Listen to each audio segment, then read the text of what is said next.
All right, great, awesome, thank you. Thanks, Peach. Hi, everyone. My name is Adrian. Welcome to making some containers from scratch. So before I begin, I just want to give a huge shout out and hat tip to Liz Rice, who is, I think, a software engineer. I've never actually directly met her, but she gave a talk at a conference that I went to. Oh yeah, thank you.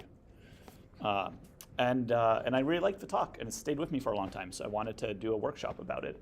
And so I'll share these slides later, so you don't have to write down the link or anything, but basically this workshop is based on a talk that Liz Rice gave a number of years ago. I saw it in Chicago at the Go2 conference there, but I think she originally did it in Amsterdam. Anyway, yeah, so thanks so much for coming. What we're going to do today is learn a little bit about containers, figure out how they work, understand what Docker does and kind of how it works, and then write our own version of Docker, basically. And so our goal will be to build something that is pretty small, but that should work relatively nicely to containerize whatever application we're trying to run. And so that's what we want to do today. I'm Adrian. I'm currently a software engineer. I work at OpenAI. I'm here in Korea for a few months doing paternity leave. I try to escape from my child as often as possible, and so I come out and do things like this, just so that way I'm not at home. And so that's basically what's going on here. So I think with that, a few other ground rules. If there's anything you're confused about, please interrupt me, please. That is, this is a workshop, it's not a talk, so I would like this to be as interactive as necessary and as possible. So if there's anything that you're confused by, or you're unsure, or you're lost, please stop me. There's a live stream as well. So also for those on live stream, if I'm not speaking loudly enough or too quickly or anything like that, please let me know. And so yeah, and that also goes for folks in the room. I've also been in technology for a very long time. I no longer know what is jargon and what is normal people words. And so if I say something and you have no idea what it means, please stop me. I am not doing it on purpose. I just I live in a bubble, and so I just don't know what normal people understand anymore. Yeah, and so other than that, we're going to spend some time doing this. Hopefully by the end, everyone will have written something on their VMs that works. Cool, all right, great. So we can get started. Cool, so basically, getting started, thinking about containers, the three key concepts of a container is that they provide portability, consistency, and isolation.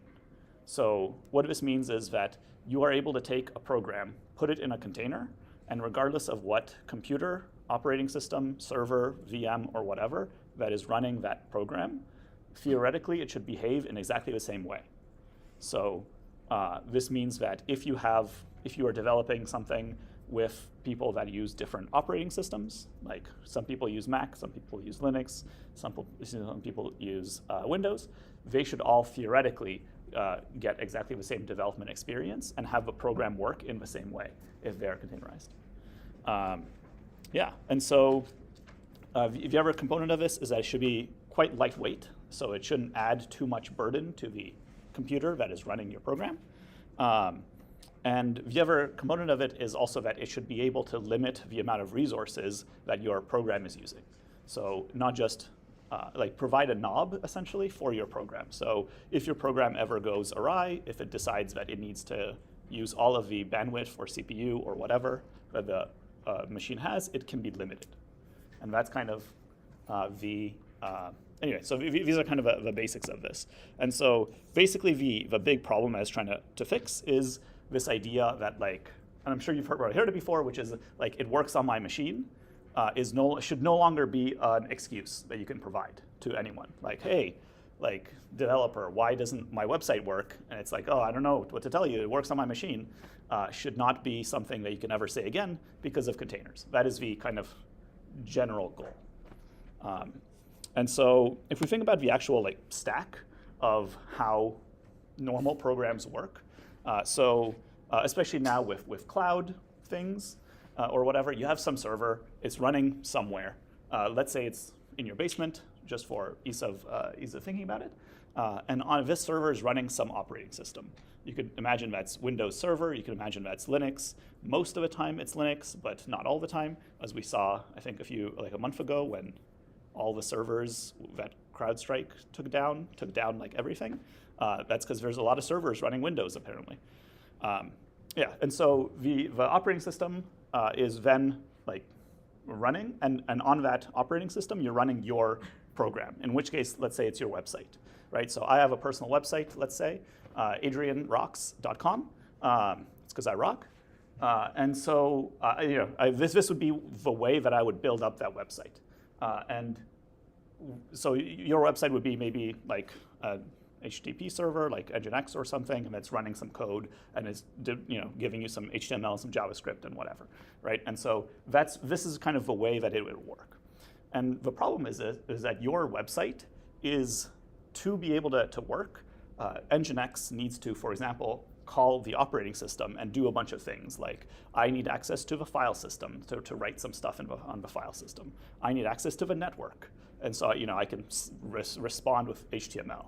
I need access to the CPU because I need to do some computations, whatever, et cetera, et cetera. I need access to the GPU because I need to mine some Bitcoin or whatever.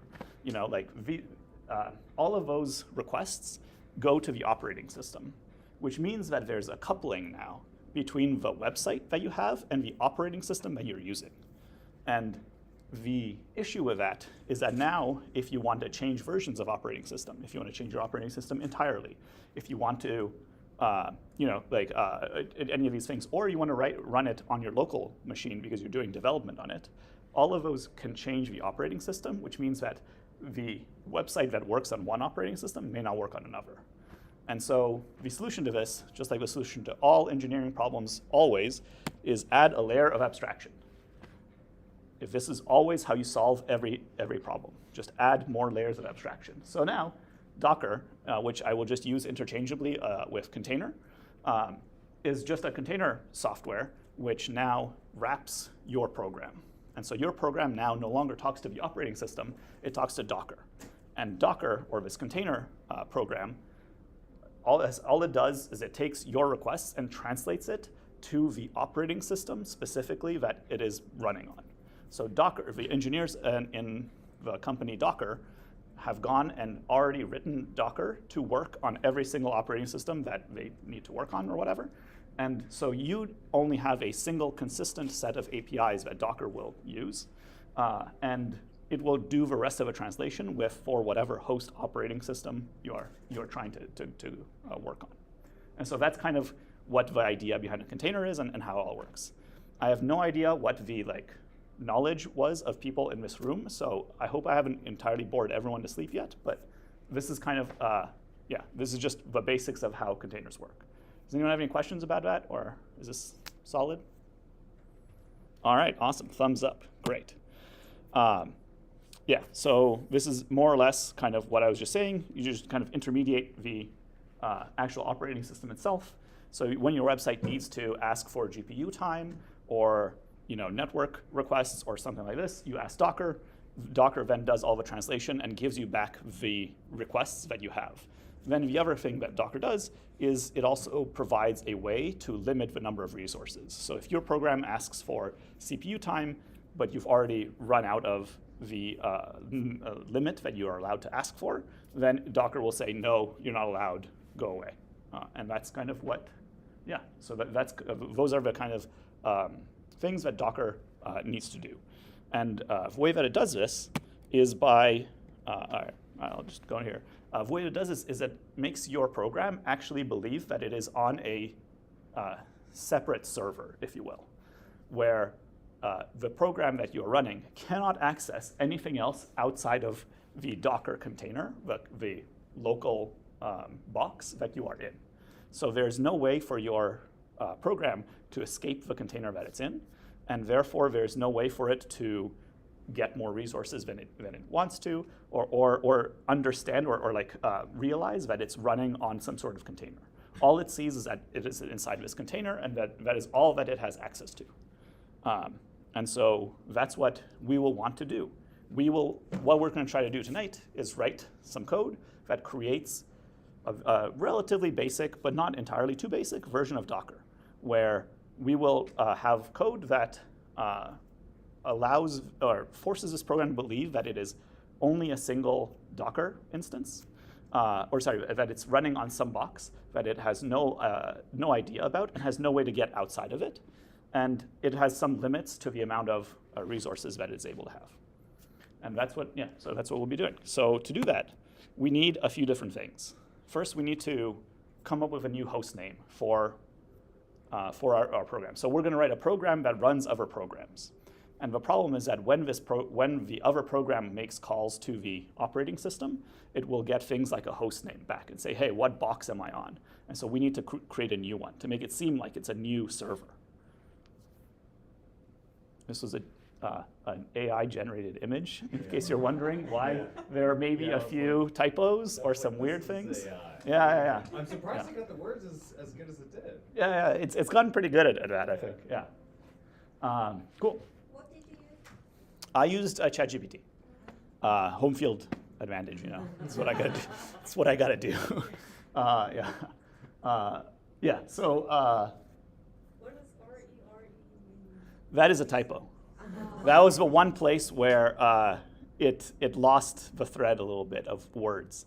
Yeah. Sorry, it's an question, but No, that's fine. do you ask it like, I don't know, Make me an image. explanation like, hey, do this, do that for me, and then it outputs that, is it? Well, what I asked it was, I have a slide that I'm going to give for this talk that talks about containers. Make me an image that would be good to put on a slide that talks about what we need to like limit the amount of things. And then it was like, okay, well, here you go. Actually, this is the second one it made. The first one had even like terrible amount of typos. And so I was like, okay, you misspelled a bunch of things. Can you try again? And then it did this. And I was like, okay, good enough. So you input that question and Yeah. Okay. I can show you my ChatGPT history if you want. I have a lot of stuff on ChatGPT. I'm a big user of AI, as you can imagine. Cool. Great. So so we're going to need a new host name, and it's not just the name. This host name needs to be represented everywhere. So every place, if this program spawns new processes, if this program does anything else, everything inside of that needs to believe that it is on a new computer. Similarly, it needs to do that with a file system and processes that are running. So it cannot see processes. It should not be able to see processes that are running on the what we can call host computer, the thing that is below the program, the container program that we will be writing. It should not be able to see the file system of that host computer. It should only be able to have access to the file system inside of what it has, and it should only be able to have access to processes that are run inside of this container.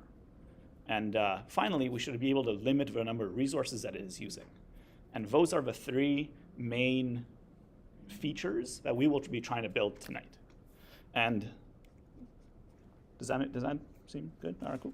All right, and the way we're going to do this is we're going to create a new namespace. We're going to use trut, which is the changing of root in Linux, and we're going to use a C group to do these things.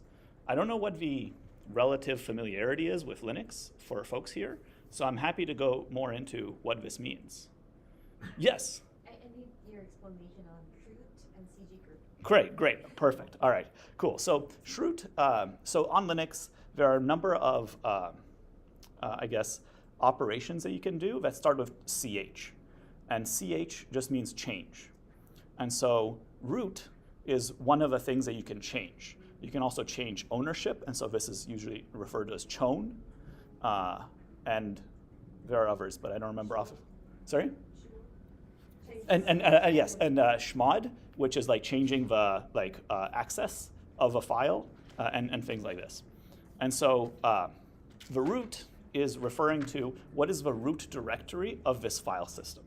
And what I mean by root directory is what is the furthest up you can go in this file system? What is the kind of root node of the file system graph, or a file system tree, to be precise. And so trut lets you change the root from where it is normally, which is the root of the main file system, to the root of the to a different root, and thus allowing the system to only see one place. Great question. You also asked about C group. So C group is, in Linux, a kernel feature which allows you to limit the amount of resources that a specific process has. So when we get there, I'll show you a little bit about how it works. But basically, you have a bunch of limits of a number of different types of resources that you can have, from CPU usage, network usage, memory usage, number of processes, a bunch of other things. You can limit all of those to whatever it is. And that is how Linux works right now, actually. So when you log in to Linux, there's already a bunch of limits that are placed on you. Most of these limits are infinity, because you can use any amount of CPU until you run out, but the operating system will not prevent you from doing that. But this is a feature that exists that you can choose to use. And we will be using it to actually limit our things. And this is what Docker does, actually. And so we will be able to see that as well. Cool. Any other questions? So this is why I wanted everyone to get a Linux VM, because the way to do these kinds of operations are analogous in Mac and in Windows, but they're a little bit more involved, and the code is a little bit dirtier and harder to parse. And so that's why I felt like using Linux would be the easiest way to just showcase how this works. And so that's why I asked everyone to get a Linux VM. Cool. Awesome. And so, yeah, let's make one. Everyone feeling good? I'm gonna make one. All right, let's do it. Cool.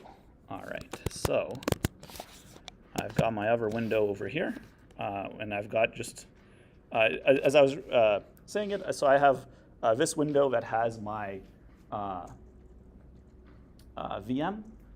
My username is called Ubuntu, and the name of the VM is Linux Dev.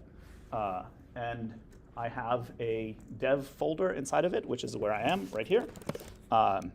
And inside of this folder, I have my main.go, which is just the main Go file that I will be using to write. On this window, I have a VS Code that is connected to this VM, and it has basically just a very basic function that I'll explain just that way folks that are never touched Go before will kind of be able to follow along a little bit with kind of what's going on. So this is a function. It is called must. It takes in the parameter, one parameter called that is named and it is type error. And type error is a basic type in Go. It is basically an error type. And so most programs return, most functions, especially built-in functions, return just an error if they have, to let you know if they have worked or not. And basically, all this function does is it checks to see if error is null or nil in Go, and if it is not, then it panics. So in Go, there's the normal programming paradigm is to fail the program as quickly as possible. So blow everything up, blow up the world if you run into issues. And so all this function does is it says whatever function I am calling inside of must work, otherwise the whole program will quit. And that's all that's going on here. Does that make sense? I know that some folks were not too Go friendly, and so I want to make sure everyone's kind of, this is the rough level of complexity we're going to be doing all evening. So hopefully that'll be okay for most folks. Is anyone confused or unsure about how anything that I just said works? So the panic is sort of throwing exceptions. Correct, yes. So because Go's programming paradigm is to quit as quickly as possible and loudly, they made it very easy to throw exceptions. And so the throwing exception is just panic. And so there's no way to catch it. I'm not a big Go guy, so I don't actually know if it's true there's no way to catch it, but generally the idea is that you should not catch it. You should let the program blow up. Yes? A random question. If Please. you're not a big Go guy, why are you using Go? It's a great question. It's because it works really easily with the operating system calls that we were going to be making. And so I actually looked into writing this in Python, but it's not quite at the same level of maturity in terms of accessing specific operating system primitives. And so I was like, well, fine, I'll just do it in Go. It's fine. Right tool, right job kind of thing. Yeah. Also, yeah, I'm not a Go guy, but I have written Go like at a job before, so you know, it's fine, good enough.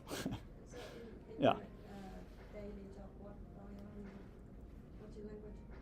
I mean, right now I use TypeScript and Python, but this is not my first job, so I don't know. Yeah, I'm not really anything. Yeah, I don't know. Yeah, I just write stuff. I don't know. Should we panic since you're nil? Yes, yes. I like that. I like that. That's good. Cool. So that's what we're doing. Before we get there,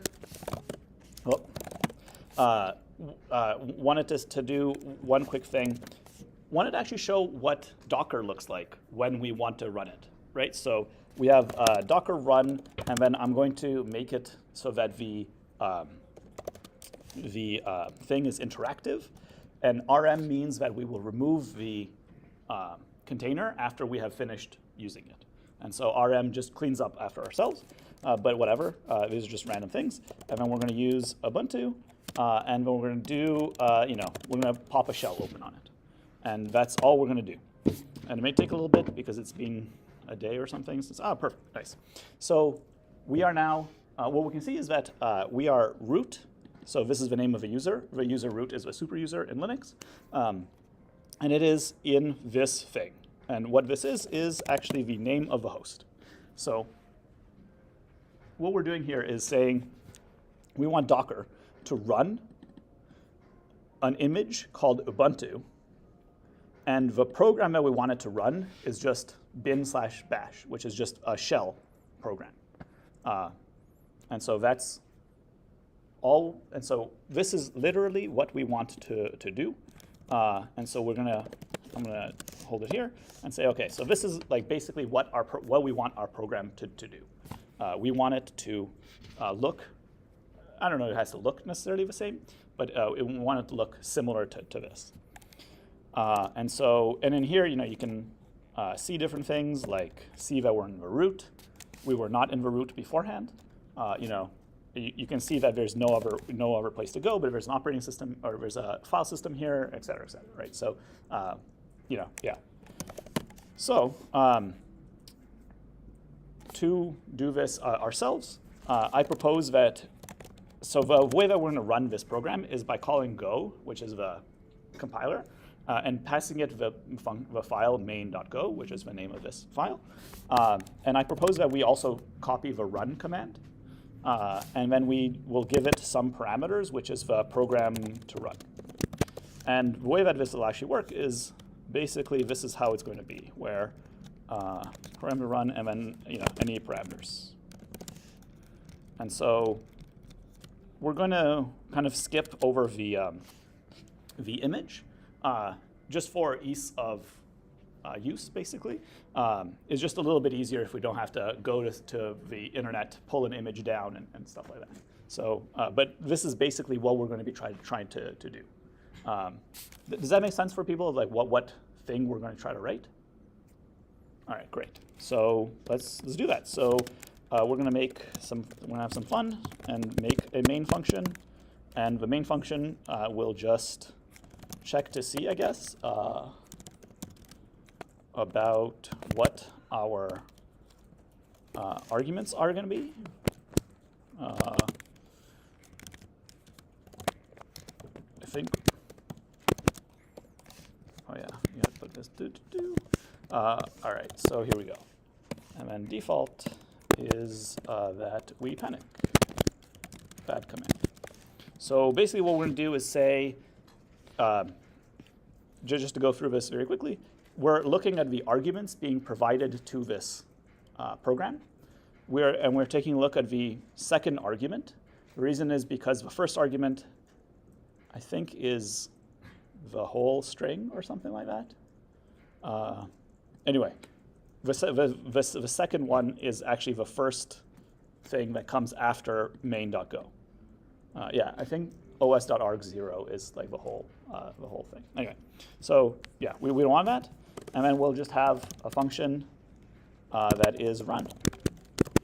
And for now, we'll just say print, where we're going to say running and we're just going to print off, we're just going to show what we are running. I think we can do that, and then, yeah. So just to explain this a little bit, we're just going to print off, what we're running, and we're going to pass it in a slice, which is basically all of the arguments after run. So basically all the program to run plus parameters. Yeah, cool. All right, so for those that came in late, we're just writing our own container. And so we're just getting started, actually. So we're just writing a few lines of Go to just get something working that is taking in another program and then running it. What were your Yes. import settings? Oh, I'm sorry. I thought that if you install the Go I did, but PLS stuff, it should be the doing Go tools, yeah, it should. I also had trouble with it at one point, and then I It's auto-completing, but it just for some reason didn't auto. oh, weird. Okay, that's one of the nice things about Go is that it should, but yeah, It like usually does it when you save. Yeah. It's automatic. sometimes. Yeah. Anyway, yeah, but yes. So basically, you're just importing the things from here. So OS and FMT. So this is like format or something, and this is operating system stuff. Right on. If y'all need power, there's a power thing up here too if you need. Yeah, anyway. Yeah, you have So options. if anyone needs help while Adrian is speaking, just like wave at me and I'll run around and try to help you out. Oh, cool, thanks. Also, if anyone wants a donut, there's some donuts outside. Hell yeah. Cool, awesome. So, that's all we're going to be doing so far. So let's actually try to run it. For various reasons, which will become clear later, we're going to want to run this as sudo. And the reason for this is because we're going to do a few things that only the root or super users are allowed to do. And so sudo command basically allows you to run things as the super user. And so it gives you more permissions and more power to do things. And so we're going to do main.go. And then we're going to say, let's just echo hello Seoul. Let's see what happens. I am not able to find this. I'm in here. Oh yeah, right. Because I didn't write run. All right, no. I think it's go run window. That is true, yes. I knew I was doing something wrong. Thank you. Right, as you can tell, I'm not a Go guy. Yes, so actually, go run is the actual way to run a file, not just go. Thank you for reminding me. Yes. So that Go code is inside the container. No. So we've already gotten out of a Docker container here. So when we did exit here, we left the container that we were in. So we closed the shell that we had opened, right? So we had asked this Docker to run this command, which is just a shell, which is a new command line. So regardless of the container running or not, we are writing code locally. Is it- On the virtual machine. So in your Linux environment. Yeah. Was I supposed to like Oh, something set up maybe. ahead of time? I'll Yes. Sorry. Yes. So there was a virtual machine that could have been set up. It's okay if you don't have it. You can also just follow along with it. But yes, if you want, there's also in the Discord, there's some instructions that talk about how to set it up. Yeah, no worries.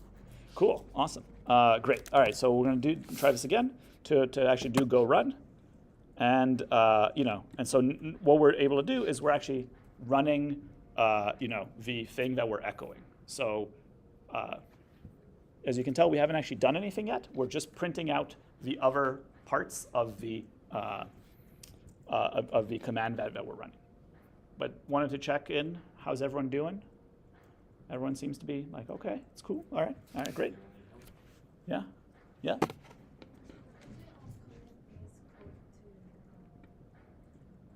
To your thing, there's a SSH extension, which is SSH, remote SSH. There's this extension here, and if you install this, then you are able to connect to your remote environment by doing Command-Shift-P, and then there's connect to host. And then you can like add new, you won't have a host yet. You'll have to add a new host, type in your SSH command, and then you'll be able to connect to it again. Cool, awesome. Yeah, sorry, there's some assumed setup parts. It's in the meetup channel. Cool. All right, great. So that's what's going on here. Yeah. Are you all doing okay? Yeah. Oh. Yeah, great. All right, awesome. Cool. Thank you. Great. So so again, we haven't really done anything yet. All we've done is print off what we're sending to this thing, right? So nothing has really happened yet, but we're gonna actually like run the thing. So we're gonna create a new variable. We'll call it just command, just because it's a command that we'll be running. And so it is going to be a command type, and then in it we're gonna pass in whatever the argument is. And then I think we need to also pass in all of the parameters that are like kind of afterwards. And then the ... just means that this is optional. So if that slice, the slice of the array that is arguments 3 and over, it has nothing inside of it, it is okay. And Go needs this because it is strongly typed, and so it needs to have something that says, okay, this is an optional variable. Cool. And so you'll see that this is does not like it. It's because I'm not using command yet. One thing that we're going to eventually do is we're going to run the actual command itself. But also, if we just do this, we won't be able to see anything because, how should I describe this? The input and output of our code is not connected to the input and output of our command line. And so we need to do that.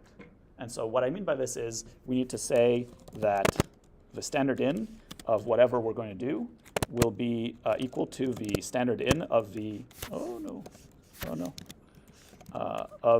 the whole situation. And then we're going to need to do that for out. And then just for completeness, even though we'll never write errors ever, is do that.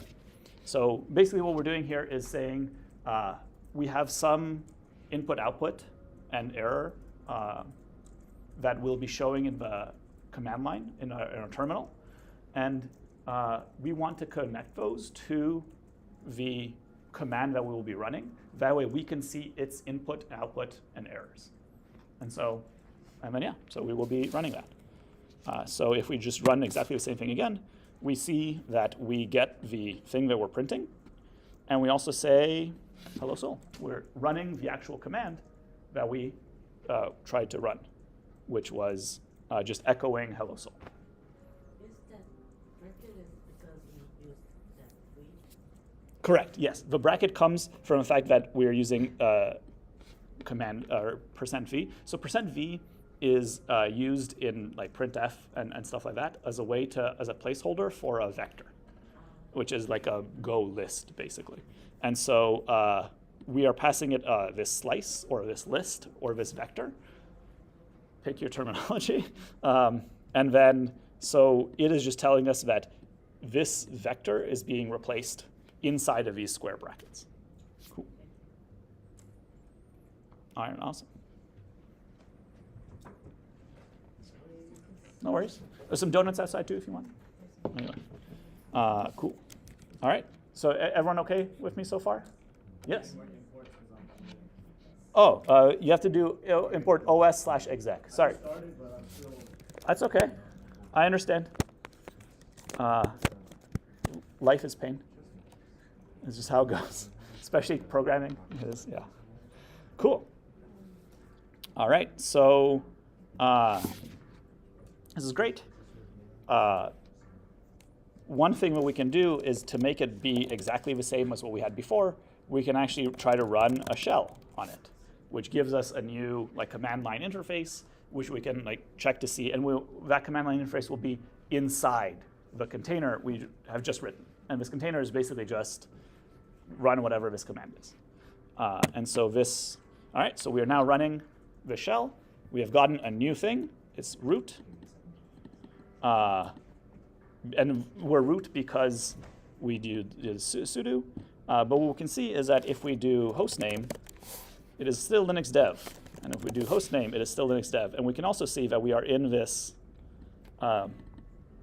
this directory, which is the previous directory that we used to be in. And so we are now inside of this container, but we haven't separated it at all. So we have not yet been able to make it actually be separated. But at the very least, we are now able to run a new command line inside of a different program. Does that sound okay? That's okay. That's okay. There's no race. Yeah. Cool. All right, great. Well, then we're going to want to do something about that. And I need to, yeah. Okay, cool. Yeah. So one thing that we want to do is, when we spawn, so essentially what this function does, this exec command, is it spawns a new process. It forks it, if you will, and runs whatever thing that we are asking it to run. And so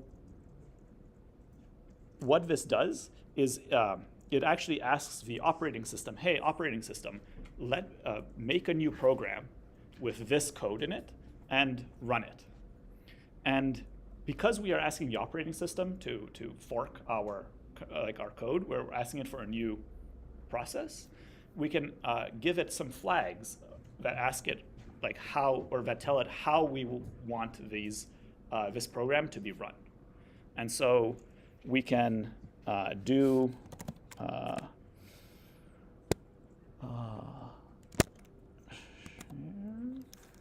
no.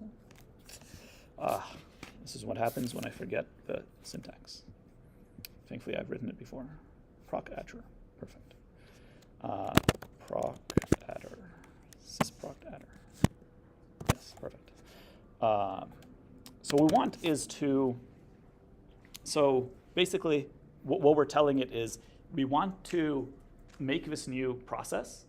We're hooking up the input and output of everything, and we want to specifically tell the system that there are some attributes that we want this process to have. And one of the attributes that we want it to have is, that's right, is in the clone, all right. There's some syntax, and so there it is, perfect. In this, there's something called clone flags, which is spelled flags. I never remember the spelling. All right, perfect. Syscall dot clone new UTS. Oh, that is very sad. All right, perfect. All right, cool. So what we're doing here is we are, so this is just some Go syntactic stuff, but basically we are creating a new, all right, check this out. We're creating a new struct. And struct is just a Go package for data. So in some other languages, it's called a data class. In some other languages, it is also called a struct, depending on which language. But basically, this is not an object. It is different because it does not have any functions that can be called on it. It is just a struct, which is just a collection of data. And so we are creating this new struct called sysproc attributes. So this is the the set of attributes that we can call for this system command. And we want to specifically specify in the clone flags, so when we are forking or cloning this process, we want to add a syscall to the, when cloning, new, this stands for Unix time sharing system. That's right. So in the before days, when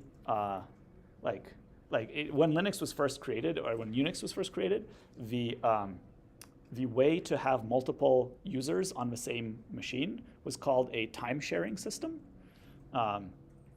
Anyway, and so this is why we want to be able to have multiple users inside this same machine, and so we want to make a new like Unix time-sharing system inside of it. And so that's what kind of we want to do. And all this does is it just specifies that the process that is being created here, or specifically on this line, on line 34, will have a new Unix time-sharing system associated with it. That's all. Does that make sense? Why do you want multiple things You mean, why do we want this? yeah. Because we want to change the host name. We want to be able to have a container that can do things to the machine that it's on that is different, that won't impact the initial, like kind of a host machine. And so we can actually see what that looks like. So I'm gonna get out of my previous run. I'm gonna do it again. Again, I'm running a bash shell, and we can see that the host name is Linux dev, but we can now change it to, let's say, container. And if this worked correctly, then this host name should stay the same, whereas this host name is still container. And so this is what the new Unix time-sharing system allowed us to do. We now are functionally in a new computer from the perspective of the program that we're running. Does that make sense? This is why I wanted us to do things in Linux, because it has nice properties like this, like saying, hey, I want to be able to change the host name by just adding a like system flag to things. The file system is still on the same state, right? That's a great question. Yes, we have not yet fully separated the file system, and that's something that we will get to. But first, what you'll notice is that we had created a new, like the ability to create a new host name, but it defaulted to exactly the same host name as before. And so, so if we exit here, we make a new one, we see the host name is again still the original. That's not as great. And so we want to be able to make the new host name be whatever we want it to be. In the Docker case, it was just some random string. We want to be able to do that as well. And so we should do that. And so one way we can do that is say dot I think set host name. Hold on, I wrote this one down. Oh, okay.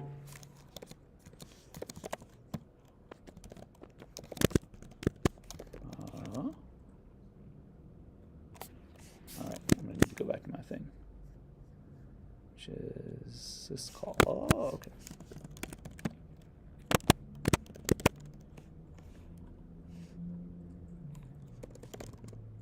Cool. Oh yeah, and it needs to be a array of bytes, and this is container. Cool. So just to explain what's going on here, we're adding a new call, like a new system call, which we're going to set the host name, and the host name we're going to call container. And because like this is just a little like Go syntactic thing, syscalls in this specific function doesn't take a string; it takes an array of bytes, and so we need to convert it to an array of bytes. But that's just like kind of syntactic stuff. The important thing is that we want to set our host name to be container. And so now we can try to do that. So I'm still in here. So we're going to do this. Oh, hold on. We're still Linux dev. Does anyone know why we're still Linux dev?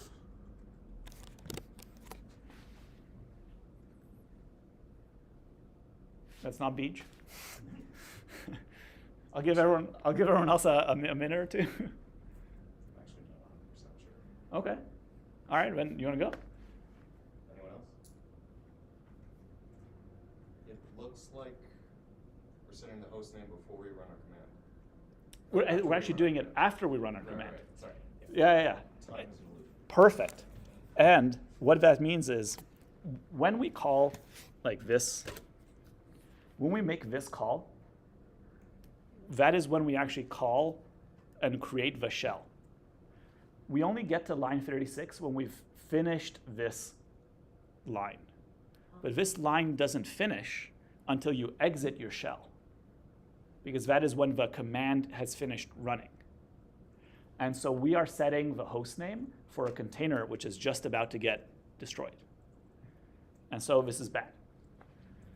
Unfortunately, if we set it here, we are not yet inside the container, because this container does not yet exist. It only starts existing when we call this command. So we're a little boned. But thankfully, we can just do the same thing the way we can always do things. We can just solve it the way that all engineering problems can be solved, which is we can add a layer of abstraction. So we're going to have, I'm going to comment this out because I'm going to confuse myself later. But we're going to take this function, the run function, and we're going to copy it down, and we're going to call it child. And we're going to make a new case here, which is if the case is child, then we just call child. And the first time we run, instead of executing whatever our thing that we are asking it to do is, we're going to instead call child and pass everything else afterwards. And then the second time around, instead of calling, that's it actually, yes. So the second time around, we're just going to call whatever the thing is. And what we need to do, we don't need to do these guys anymore. So what I mean is,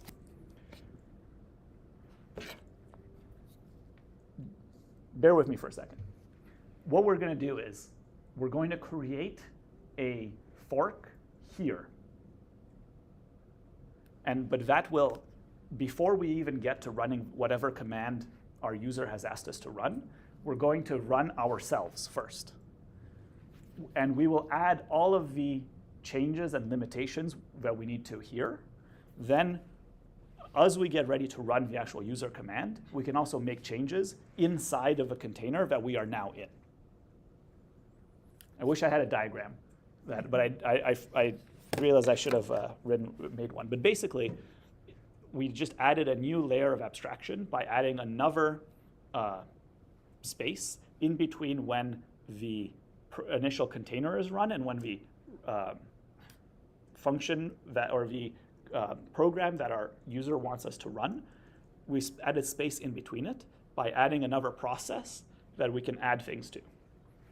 And so we're going to add things inside of that process to change the host name to container. So we can try this. So if we're going to do same thing, we're going to run. Something didn't work well because I'm not running the right thing. This is not actually, it's, what is it called? It's self dot, let me see, it's like /self. All right, I need to go look at my thing again. proc/self/exe. There it is. Right, so we can't just run child, because then we're just literally running the command child, and that doesn't do anything. We need to run this, and then we need to do, and there's some syntactic sugar I need to do, which is append a string of child to this guy. And I'm missing a G in string, thank you. And then that, I think I'm missing, also a thing I'm missing, child. Oh, of course, child has to be in these guys, because, yeah, okay.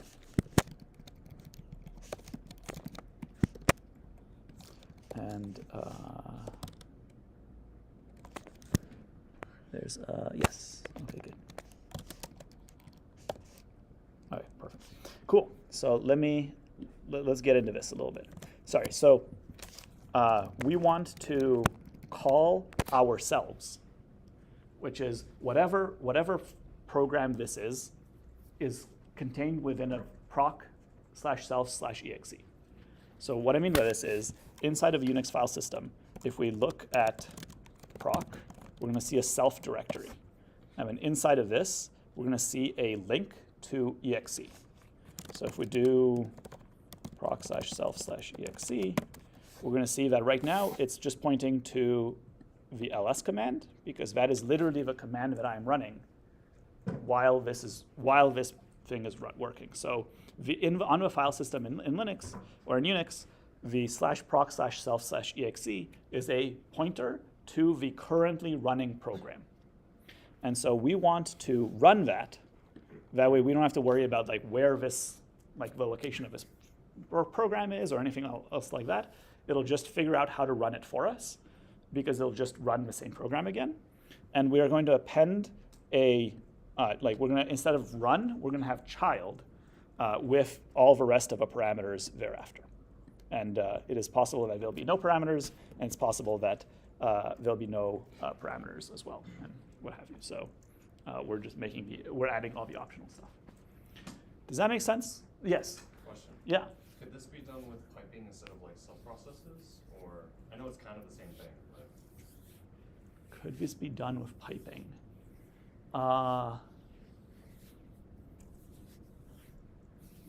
maybe not. No. Because if you pipe, you're waiting for the output of one to go to the input of the other.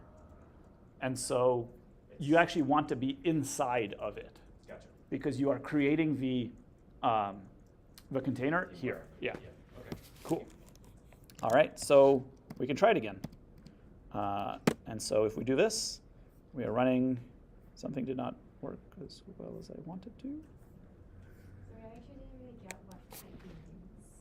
Oh, yeah, good question. So before we get there, I'm gonna, yeah. So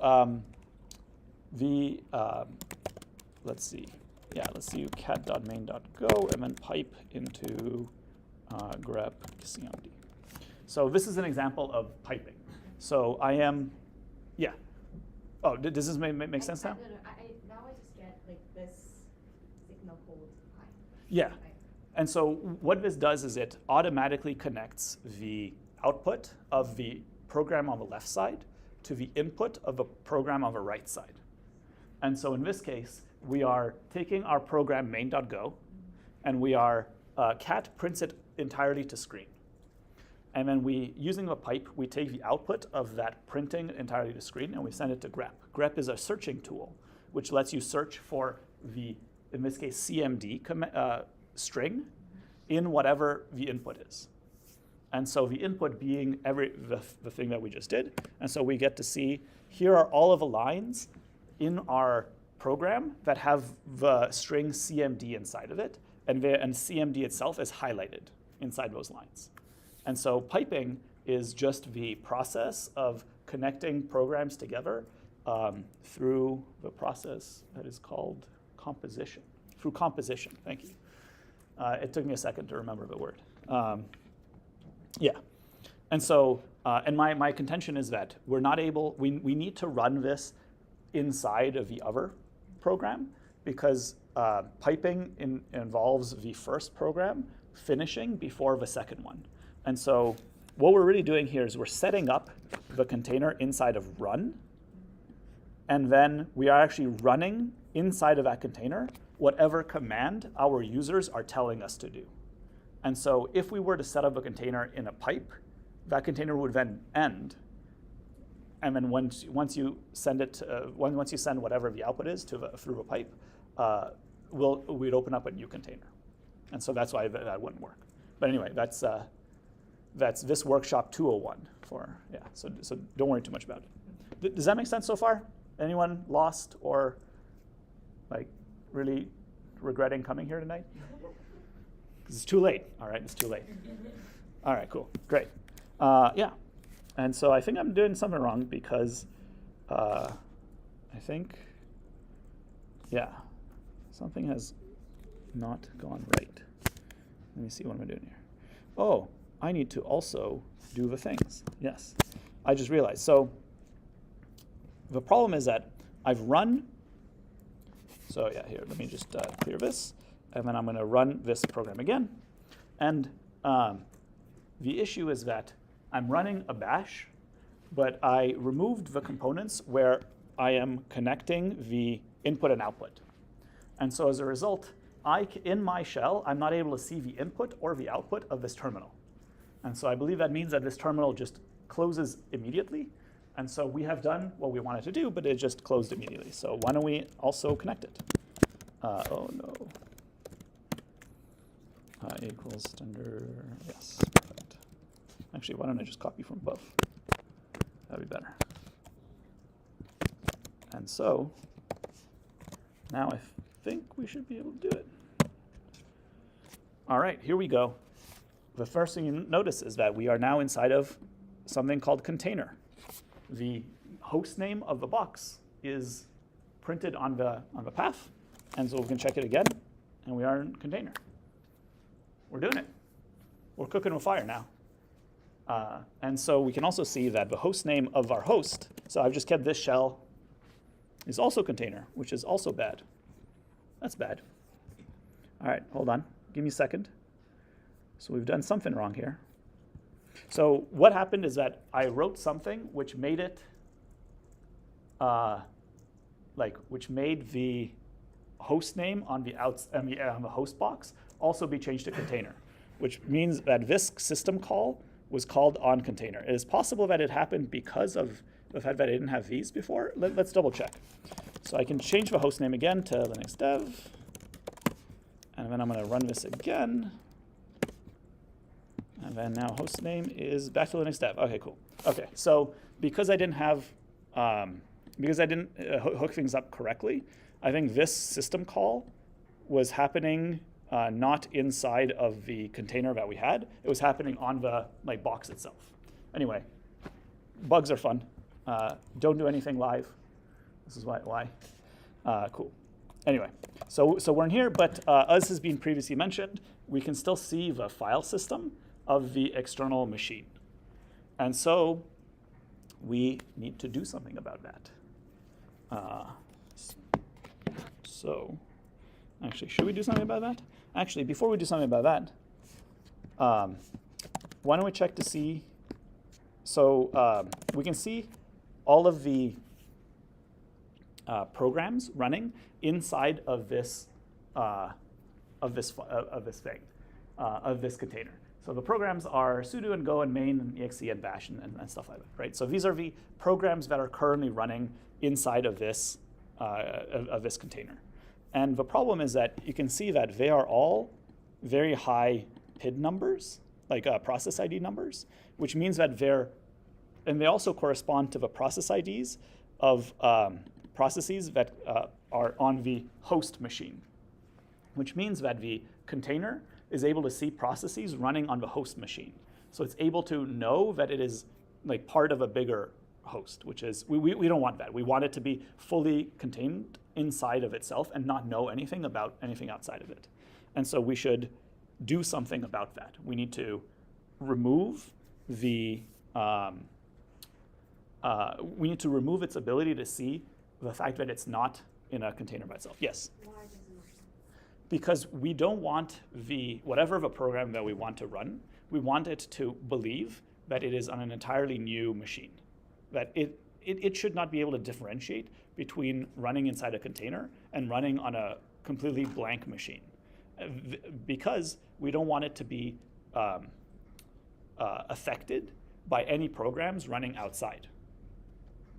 So in the fact that the container is aware of its outside environment, does it mean that it's still dependent somehow? It's related. Right. If it's aware of it, it means that it could have a coupling to something. And we don't want that. We want it to be completely unaware and completely uncertain, or basically we want it to enforce the fact that it may not, it could be run anywhere, and it should not need to care about that.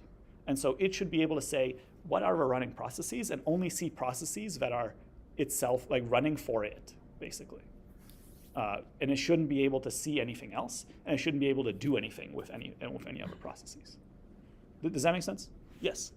Oh, is child executed after run because we use append in the command? That's a good question. So what this does is, so if you think about the os.args array, right? So this is an array or a vector or whatever you want to call it, and it has the following components. The first one, I believe, is just the actual string that we run. So this is bin/bash, right? That's the first object inside of this array. The next object is run. The next object is bin/bash, and so this run is this run. And so what we want to do is we want to take the next time that we want to run things, we want to take essentially go run main.go child bin bash, right? That's a full command that we want to have, and then we want this to be child, and then we want this to be bin/bash, right? And so what we're doing here is we're taking everything from 2 and onwards, so in this case, bin/bash, and we are appending it to the end of string, or sorry, of child. So we're taking the array that is child, that just contains child, and we are appending bin/bash to the end of it. Cool. Good question. Yes. Can you share the code you have so far on the Discord real quick? Sure. Yeah. If I can find a Discord. Oh yeah.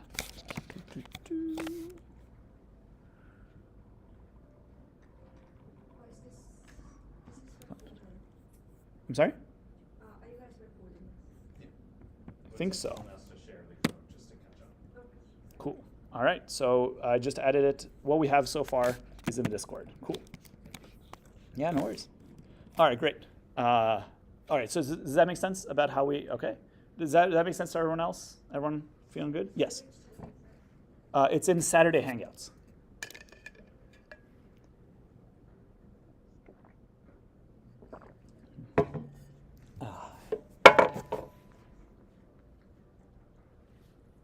Any other questions? Feeling good? Okay. Right on. So yeah, so I went a little bit out of order, but yeah, I think that should be good. Cool. Oh yeah, okay.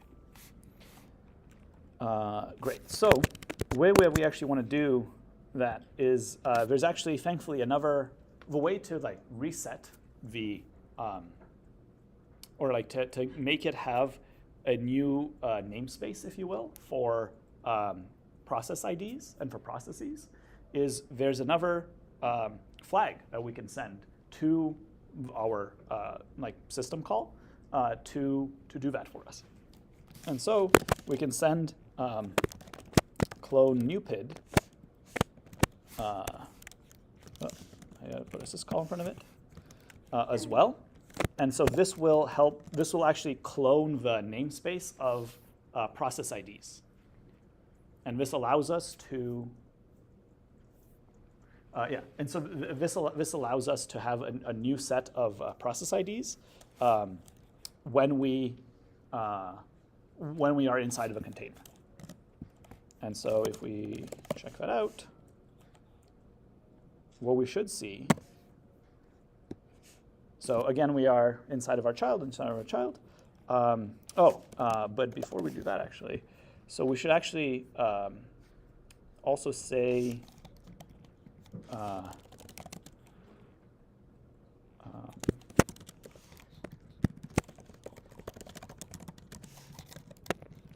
we'll also add a process ID, and we will do it by doing OS and get PID. There it is.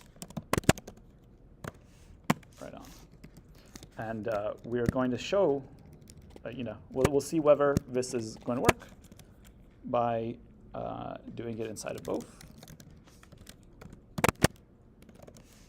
So we're just getting the process ID of this current thing, and we're going to see, are we able to get a new process ID, essentially. And so what we're seeing is that we are running, bin bash with process ID 48111, which is just some high process number. And then inside of a container, we are creating a new process to actually run whatever we want with ID 1. And so that's kind of what that's kind of what the idea is. And that's what getting the new PID is. So now, who expects that if we do PS, which is just lists of running processes, we'll be able to see things starting at process ID 1? Anyone believe that that's going to work? Anyone unsure of what's going on? I may have lost some folks here, so why don't we take a second and kind of get back together, I guess. So what we want to do is we want to make sure that we are completely removing the container from the host machine. So the container should not be able to see any processes or even how many processes are running on the host. It should be completely separated from that. And so the way that we get to restart the process count is through this call, which is clone a new process ID. So this call says make a new process namespace starting for yourself or for everything that comes from this process that I'm forking, and start it at 1 again, essentially, or at 0, really, and go from there. And so this way, everything that we run below it, we will not be able to know how many processes are run outside of it, or what they are, or anything else like this. And so this is important also from a little bit of a security perspective, because we want to be able to ensure that everything that runs inside of a container cannot get out. So it is stuck inside that container, and it cannot do things necessarily outside of it. Does that make sense? Cool. All right. So now, if we run PS, unfortunately, we still see a whole bunch of processes that are not starting from 1. We ourselves, inside of a container, we see it as process ID 1, but the PS command is not yet inside of our container. It is, even though it's being, it is being run from a shell that's inside of our container, but PS does not ask the operating system. It goes and checks the file system directly. And unfortunately, the file system, if we look at proc, has all of the, so the /proc directory has, in Linux, has a bunch of information about all the running processes. And the /proc directory, unfortunately, has a whole bunch of folders which are from the processes that exist on the host machine. And so this is why PS does not work, because it reads the file system directly. And so what this means is that we need to change the file system. We need to go inside of a file system, or we need to have a new file system that we are setting up for this directly. And so I believe yeah. Oh yeah. So I have one set up at the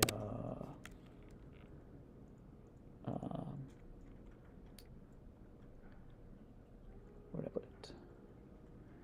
Oh yeah. All right. So I've set up a file system inside of file system /ubuntu-fs. This step I did out of band. There's a way to do it, which I believe I've written down somewhere. Let me see here. All right, here we go. Perfect.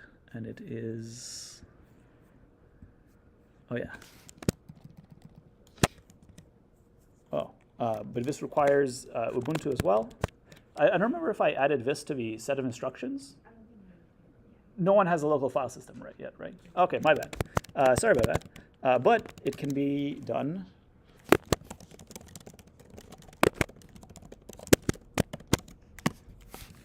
Cool. Yeah, and so that kind of does all of the. So basically, what I've done is I've taken my file system from.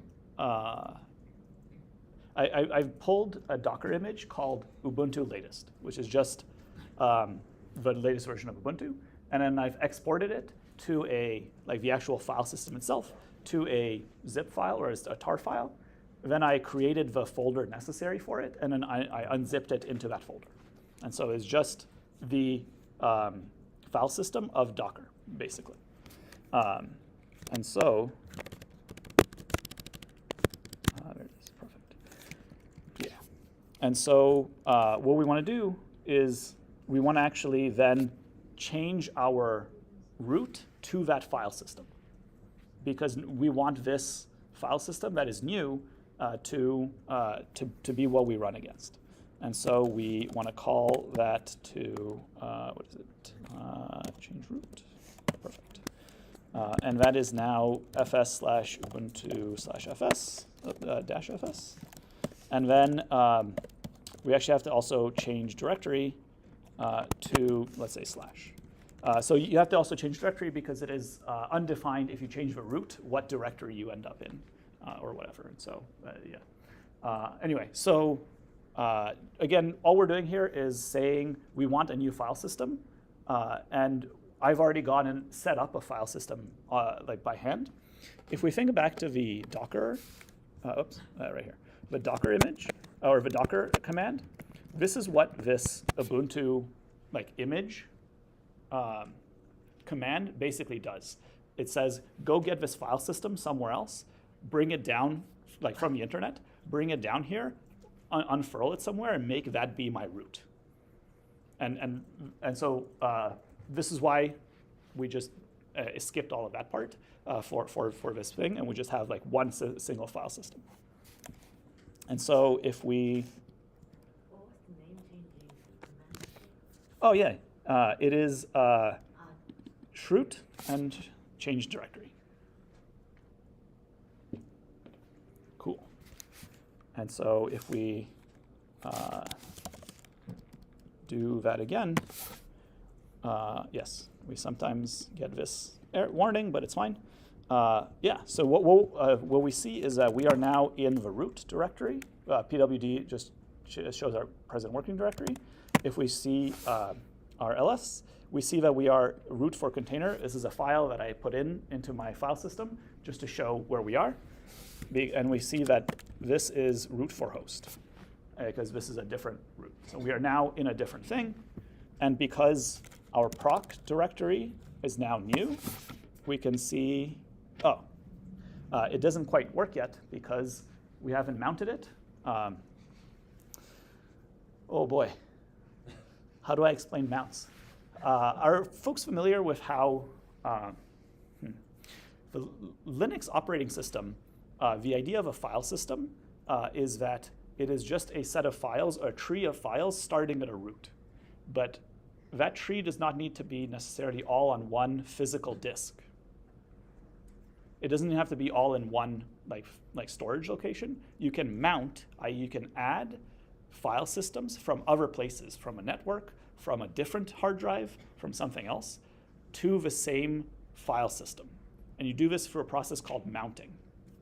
And what PS does is it checks the /proc directory because not because it knows that that directory is hard-coded, but because that directory is mounted in a special way in the operating system.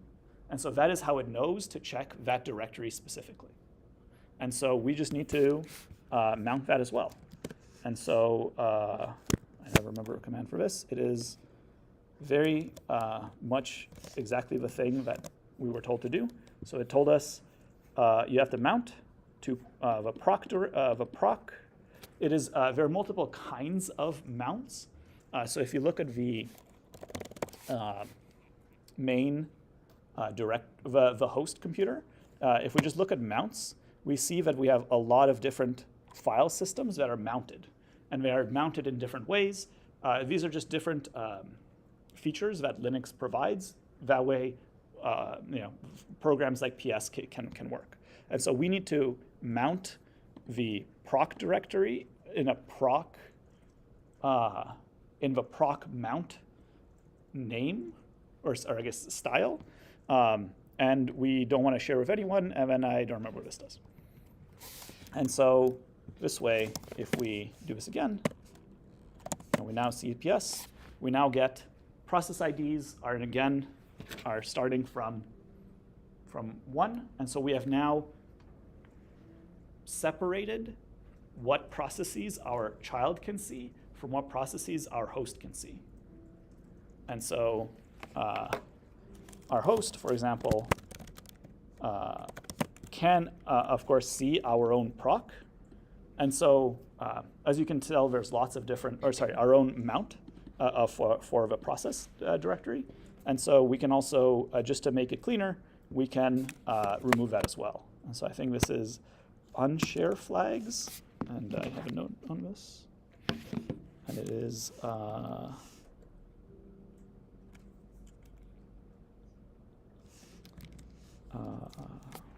let me see what I have there. Clone US, right. Okay, so US, and then we want to clone. So the new, new NS is new namespace. It lets us clone mounts, basically. That way, the mounts of the mounting of in the new operatings in the container will be different from the mounts of the host. And then we want to unshare mounts that are from the in the container. That way, the host does not see them. The host always has the ability to see them, but it'll no longer populate our mount directory. So if we do this again, we can see in here that if we do a mount, we just have the mount for the local mount. And if we do mounts here, we don't, I think we need to unmount as well. We do not do unmounts. Yes. Would you like a jacket? Yeah, I have a jacket. Please. No problem. Should I kill the airphone? No. But we have jackets for people, so cool. So we unfortunately did not clean up after ourselves, so there's still some mounts that we have here, but new mounts no longer get populated. So if we do this again, we still have only the 2 from before. But yeah, and so so this gives us our ability to make PS run with just all new process IDs.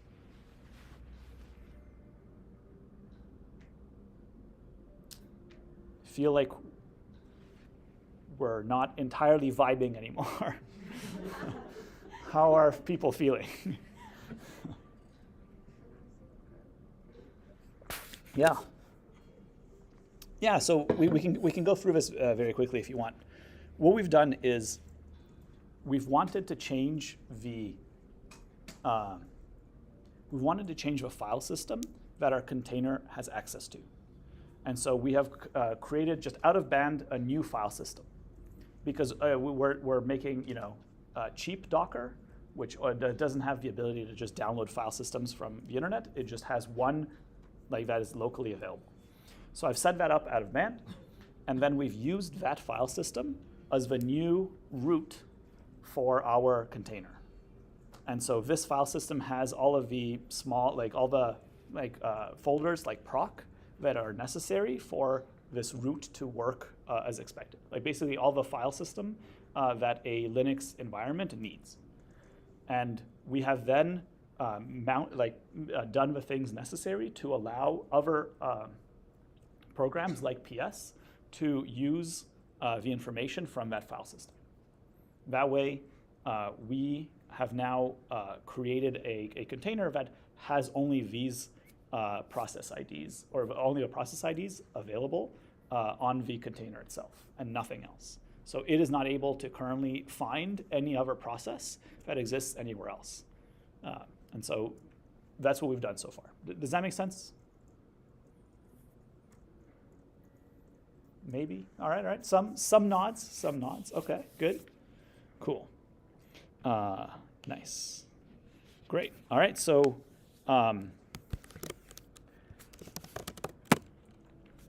the way that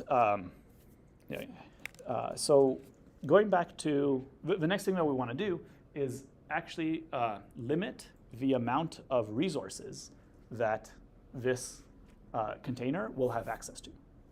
And we'll want to actually prevent it from, so it is no longer able to access the file system of the host. It is no longer able to see things like processes on the host, but it is still able to, if it goes bad, use up all the resources that a host has.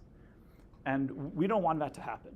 So the resource locations are inside of, if we go to here, sysfsc group.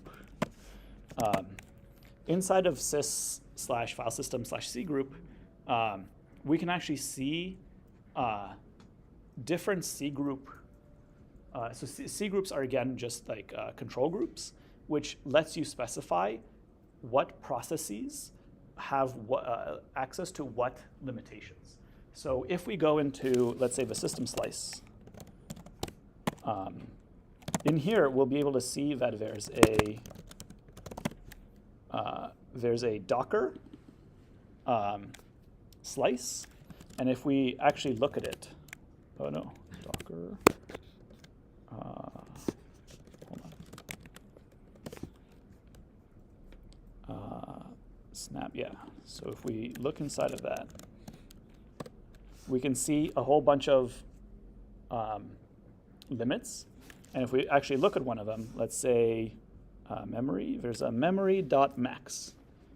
So if we look at that, let's just cat it. It says max. All right, let me grow this a little bit. All right, cool. So it says max. And so what this means is that if you do nothing, a Docker should have maximum amount of like memory size. And so if we do the Docker command again, run Ubuntu bin/bash, we're able to see that we have this kind of the start of this. So in here, if we do an ls for b5, b4, oh no, there's a thing before it. Oh, sorry. It's in the system slice. Here we go. And it is b5, b4, Docker, b5. Oh yeah, here we go.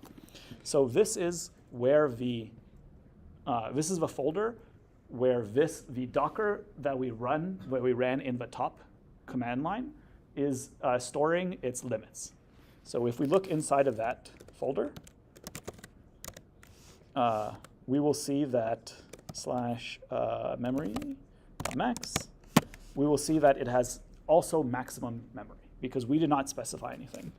However, if we I want to say memory, say 10 megs, -- memory, my memory is not so good. And so in here we have now abdc. So if we cat docker abcd, abdc, thank you, memory.max,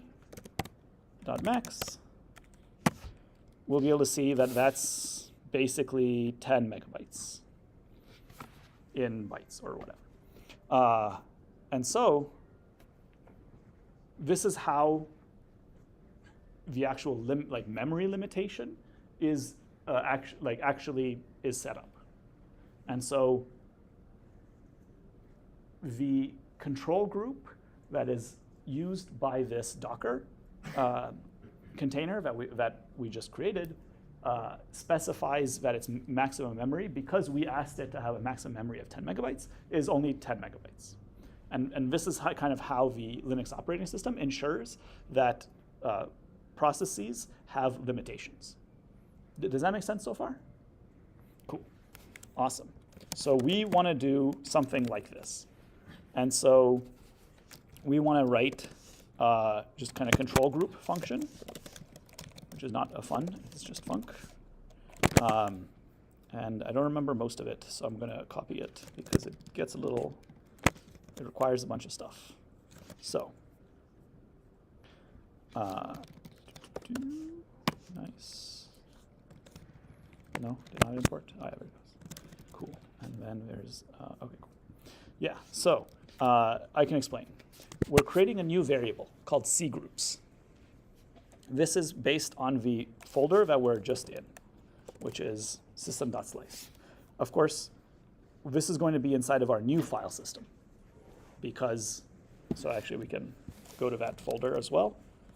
Ubuntu fs /sys/fs /cgroup /systems.slice.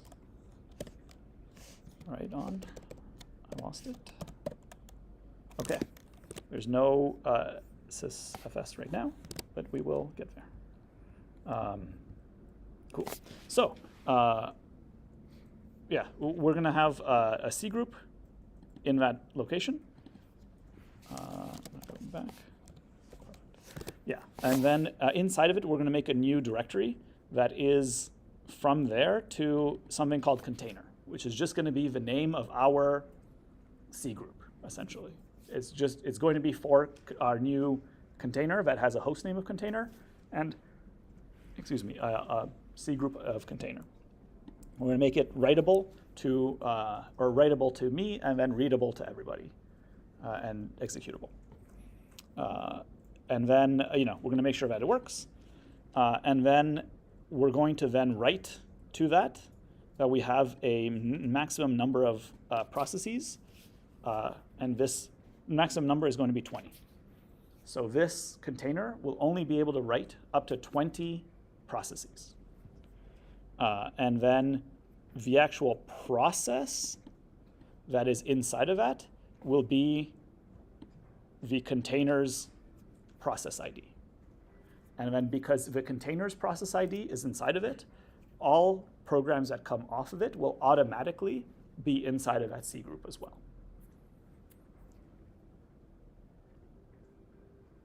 Does that make sense? I'm not sure. Yeah.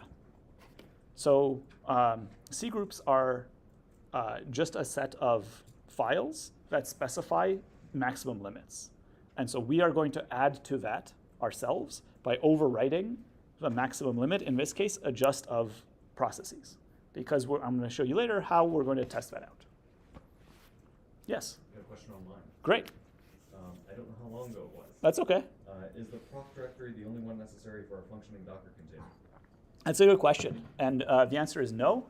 We're not making a Docker container. We're making cheap Docker, which is not entirely, you cannot ship this because it takes a little bit longer than an hour and a half to write Docker, unfortunately. But this is good enough for now, I think. It gets us to like a lot of way there. I think that you can actually check all of the mounts inside of Docker to see all of the mounts that it sets up if you want to be, if you want to write Docker itself. Yeah, that's a good question. Cool. All right, and then, of course, we need to use this function, and I want to make sure I'm doing it. Yes, that's what I thought. And so inside of child, we're going to also add child to this C group. And so if we run our program again, inside of here, we should be able to see, actually, no, it will be inside of here. ls container /pids.max. And so we've created a container, and we have a maximum of 20 processes inside of it. And what we can do is check to see that the actual C group of prox contains these things, which we can check to see if that's the right one. So in here, let's say we can do a sleep. So a sleep followed by a number just tells this process to just sleep, like do nothing for the amount of seconds that we've put in. So we have 100 seconds. So if we check the running processes and look for sleep, which we don't find.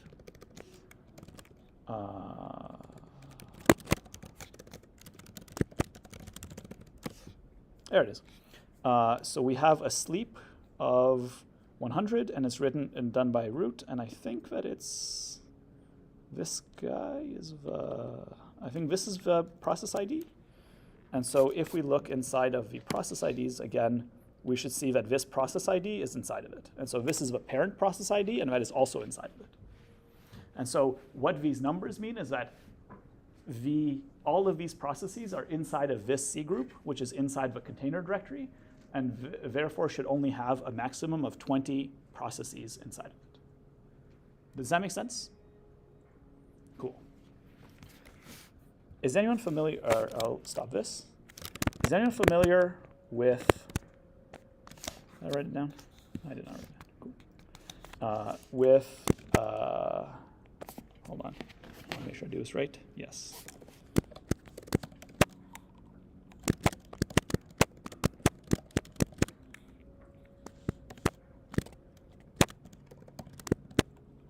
Is anyone familiar with this? Yes. Sorry, who said that? Oh, yes. Yes. So for those that didn't hear, it's a fork bomb. So what this does is it destroys your computer, basically. So it creates a function called colon. It then calls that function. That function calls the function colon. It pipes that to a separate function, colon, which it then runs in the background, which is what the ampersand means. And that is the entire function. And then it calls that function, colon. And so if you run it in a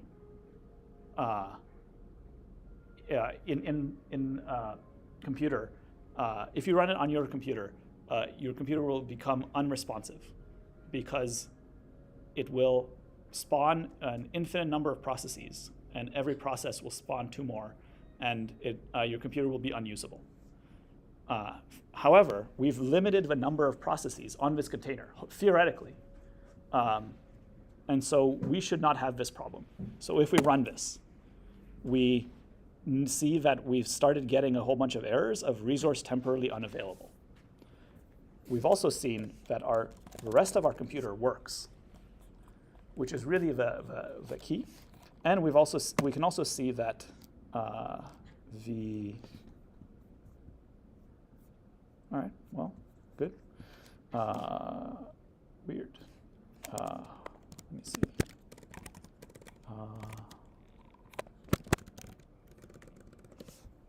Yeah, here we go.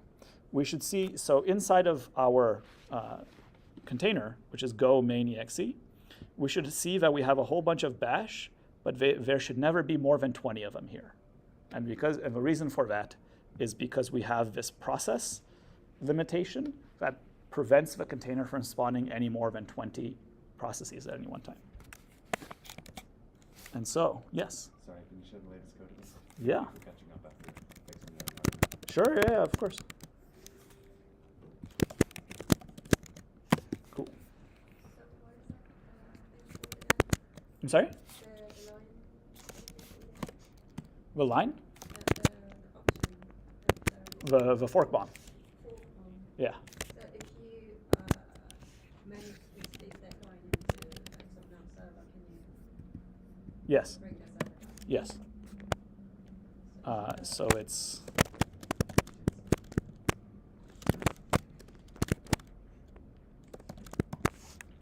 that's the line. Has there been any case of Oh yeah, lots. code that Yeah. using that line? Yeah. And one of the reasons why it's so short is to get people that don't understand what to do to write it into their command line themselves. And so this used to be a big prank like 15, 20 years ago in high schools and universities where people would be like, oh, you should like type that line. It like opens up, you make money or something, or whatever. I don't remember what, anyway. And so then you would do this, and then your computer would be unresponsive and you need to restart or whatever. Yes? And that's a Linux. So what, It'll work in most shells. I don't know about PowerShell on Windows, but it'll work on your MacBook. Don't try it. Cool. So what we've done so far is, let me clear this. We've now created a program that, given an arbitrary program by the user, will create a container around it. It will run that program with a certain set of limits and in a brand new file system, so it cannot access resources outside of it. And so we've written a container. That's it. That's Docker. Cool. Any questions?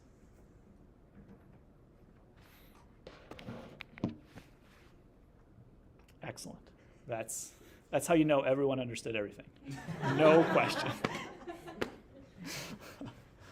All right. Yes. Oh, okay. All right. When will the video be available? Oh no. Hopefully never. It's streaming right now, so as soon as it ends, it's available to watch. On YouTube, is it? Yeah. Okay. And if you look in the Saturday Hangouts channel, I showed the link already. Cool. Awesome. Okay. Great. Any other questions? Yes. Are you going to share like a GitHub repository? Sure. I mean, I will. Or the original GitHub repository? Yeah. That's fine too. Yeah. Can. Cool. Yeah. Yeah. I actually had to. The original code doesn't actually work on modern Linux systems Okay. because it was written like 6 years ago, and so specifically C group changed. There's a new version of it which no longer works with the way that Liz did her code, and so but it's like a small set of changes. But yes, I will share this as well. Yeah, I'll put it up on GitHub. Cool. Any other questions? Anyway, yeah. So, Yeah. Can you think that this source code is very similar to real Docker source code? Yes, definitely, for Linux. So Docker is a program that's written on multiple environments, right? Because it's doing the, it's doing this, it's intermediating the operating system. But Docker on Linux absolutely makes these calls because these are the only calls you can make. Like, this is how you do this on Linux. And so if you look, if Docker's source code was open source for the Linux version of it, you would see that it's doing exactly the same kind of set of things. It has a number of other features, and it's probably got a little bit more hardening. That way it's not just like PS that it prevents from getting to the host, but hopefully everything. But other than that, there's not it's not more complex than that. It's just more of what we've done so far. Cool. Then I can I expect that Docker is actually creating like child file system somewhere in my machine? And Yes, 100%. Yes, and so you're actually able to see that when you run Docker yourself, you'll be able to see that in some folder somewhere, it's actually downloaded. So when I specified Ubuntu inside of my Docker, when I specified Ubuntu, it actually went to the Docker image repository on the internet. It downloaded the Ubuntu image. Or at least the first time I ran it, it downloaded the Ubuntu image into some local folder. It then made a copy of it for this specific thing, and then attached the file system to that image. So that is actually exactly what it does. Now it runs much faster because it has a local copy, and so all it needs to do is copy that local copy to a new location. But yes, this is what it does every time you run it. This is why you need to specify what image you want to be based on, because it needs a file system to attach to. Cool. Yeah, great question. Anyway, yeah, anyway. Congrats everyone, you've written Docker? Yeah? This is good. All right, thanks so much. Should I turn off the stream? Yeah, you can, or I'll kill it for you. Cool. All right.